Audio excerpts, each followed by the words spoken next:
So what does it mean to flourish? By definition, flourishing means that you're growing and developing in a healthy and vigorous way.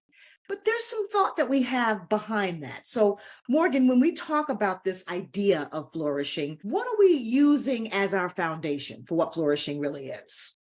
So the Harvard Human Flourishing Program has an assessment which measures 6 key domains of flourishing. They're about your happiness and life satisfaction, your mental and physical health, your meaning and purpose, your character and virtue, your close social relationships, and your financial and material stability. So when you think about those key areas, and they've been key areas for us for quite some time, you're thinking about combining them all together for this idea of flourishing, being able to grow, being able to be green and lush in our lives. And in fact, at the end of this webinar, we're going to give you an opportunity to take a flourishing assessment. But we've got some keys. And so this particular webinar is designed to help you, introduce you, if you will, to the concept of flourishing and help you begin your flourishing journey. So what's the first key? The first key to flourishing is having the right type of soil in your life. For plants, soil provides the environment in which they grow. It anchors their roots, stores their nutrients, and helps them clean and filter the water that they're taking in. In our lives, the environment that we create via the voices that we listen to and the information that we ingest helps us grow, it anchors us, and it helps to filter and clean out our thoughts. So when you think about soil in your life, when you think about this concept of soil, you've got to think about several things. Let's talk about what soil is made of. When we're cultivating the soil, which is the voices that we listen to on a daily basis, soil is made up of those voices that you and I listen to on a daily basis. The right soil or the right voices help us to grow and develop. You need to ask yourself a key question. Are the voices that you're listening to, are they helping you or are they hurting you? I know for me, I want to show you. One of the key sources, good sources that I have are books. I keep a book in front of my face at all times. It's the soil that processes in my mind. And I only select those books which are going to definitely help me along the way. So Morgan, when you think about soil, what kind of soil are you listening to, especially as a new mom? I know you got a lot of soil going on. So my key source of soil is social media. I mean, I'm on my phone all the time, right? So what I do is I take the practice of evaluating and to kind of doing an edit of the voices that I'm listening to, literally the people that I follow. How do they make me feel? Is the information that they're providing relevant to where I am right now? How are they sharing information? Is their lifestyle something that I really am looking for? How am I responding to it? Is it making me feel like I have to purchase more things, spend more, do more, be more? Or is it affirming where I am right now and where I want to be as a person, and especially as a new mom? When you think about flourishing, that is so, so key. You're thinking about the soil. My big monstera in the back, she's my beauty. I love looking at her because it reminds me of this concept of flourishing and growing. But she's planted in some really good soil. So we've got a question for you. This is a key question. If you're going to flourish, you're going to have the right soil. So what are your top 3 key soil sources? What are you using to feed your intellect on an everyday basis? You know, Morgan, we've done this with hundreds of leaders, and it is so interesting to see what we take them through this exercise called their exposure feed, which is about the soil, the voices that they're listening to. And as Morgan talked about social media being a big one for her, it's huge for everyone, but not everyone is filtering through what that social media feed needs to look like. So when you think about your top 3 soil sources, what are they going to be? Is it going to be books? Is it going to be music? Is it going to be a social media feed? Is it going to be TV shows? What's feeding your intellect? If you understand and have great soil, you can then plant your life in a position or in a way that'll help you flourish.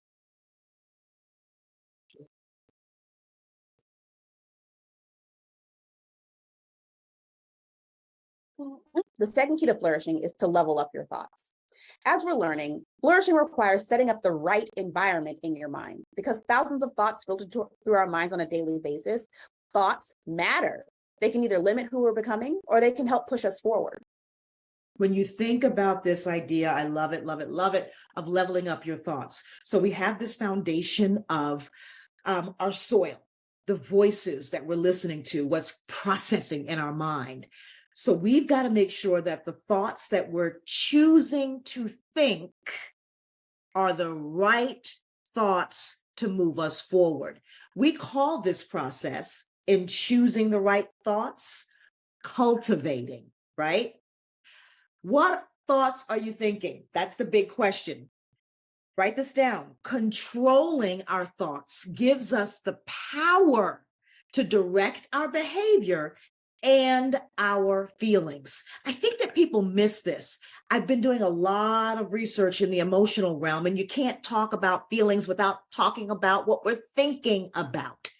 It is critical, if you're going to have a life that is flourishing, that you have thoughts that enable you to flourish. So let's go deeper. Let's talk about this concept that I'm so excited about introducing, the thought garden. What does that look like, Morgan?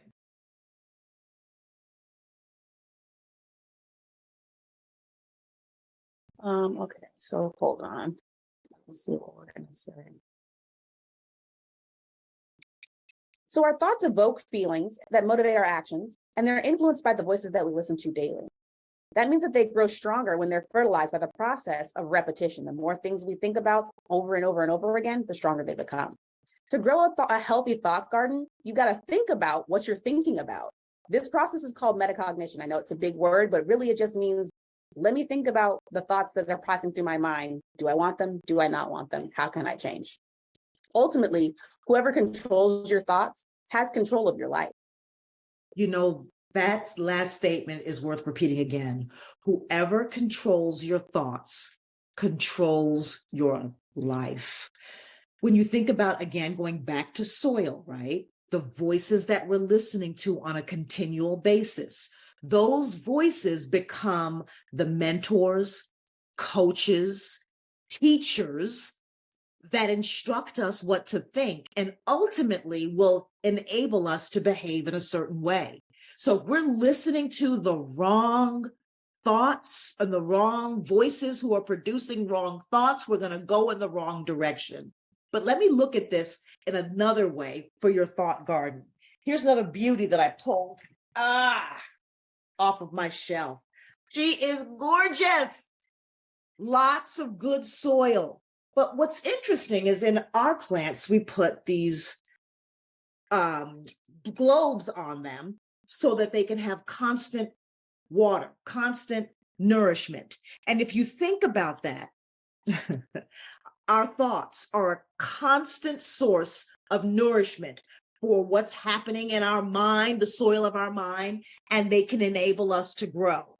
If I stop giving good water all the time in this plant, she will die. It's the same way in your mind. And in fact, when she needs extra, I will pull out what?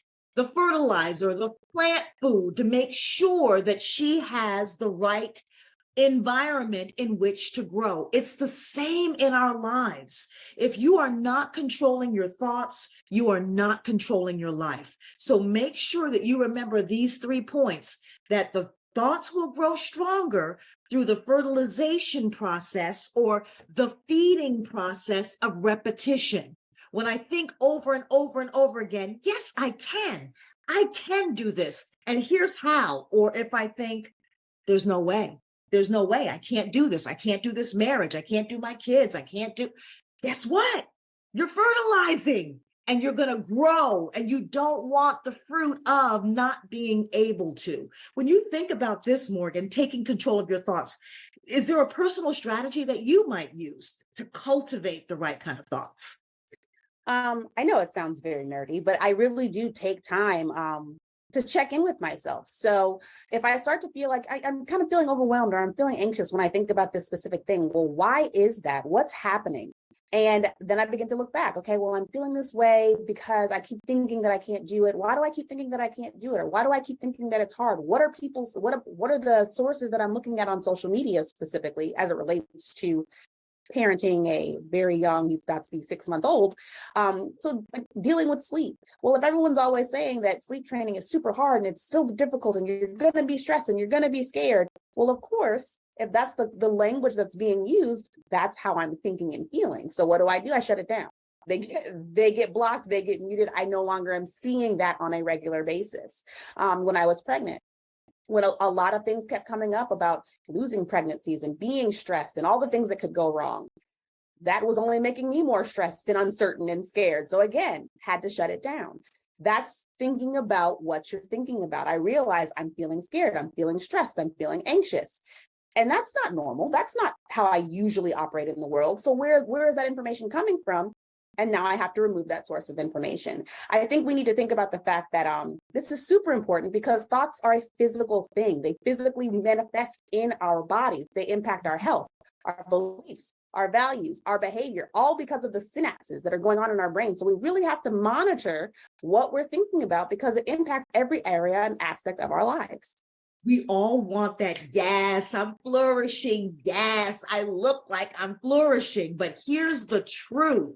I know the flourishing state of my plants based on the soil. And if these plants don't look lush and green all the way down and they don't have a good root system, the plant is not healthy. So stop focusing on trying to make sure that our leaves look good and let's start focusing on thinking about what we're thinking about and curating the right soil of our mind through having the right voices. One word that you said, Morgan, that just exploded on the inside of me.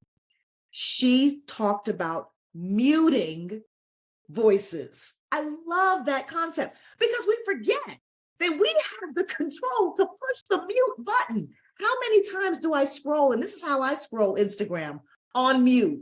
I am not listening to a thing. And then if something catches my eye, I will unmute to hear what that one thing is and put it back on mute. You're not going to get the opportunity to cloud my mind and to derail my ability to flourish. So let's recap. Love this conversation. Flourishing means that you're growing and developing in a healthy and vigorous way. What's the final word on that, Morgan? So to flourish, you have to cultivate the right soil, which means that you have got to take control of your thoughts. There's no way to flourish if your soil's not right, and your soil's not right if you're filling it up with a whole bunch of junk.